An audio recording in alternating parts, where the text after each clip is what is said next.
Hey, what's up mga ka-videos PH?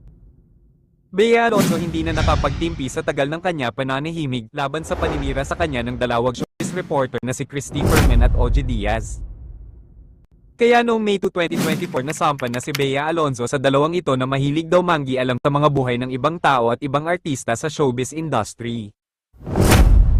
Kaya si Bea Alonzo ay nangtungo sa kanyang abogado para magsampa ng cyber libel laban sa dalawang si OG Diaz at Christopher Fermin. At sasampahan din ni Bea ng kaso ang isang netizen na nagpapagap na malapit daw sa kanya. Nung hapon ng May 2, 2024 dumating si Bea sa Quezon City Hall kasama ang kanyang manager na si Shirley Kwan at legal counsel na si Attorney Jose Manolo Garcia. At dumiretso si Bea sa tanggapan ng Prosecutor NFA Abad sa Quezon City Prosecutor Office. Dito ay inilagtaan at tinanumpaan niya ang kanyang mga salaysay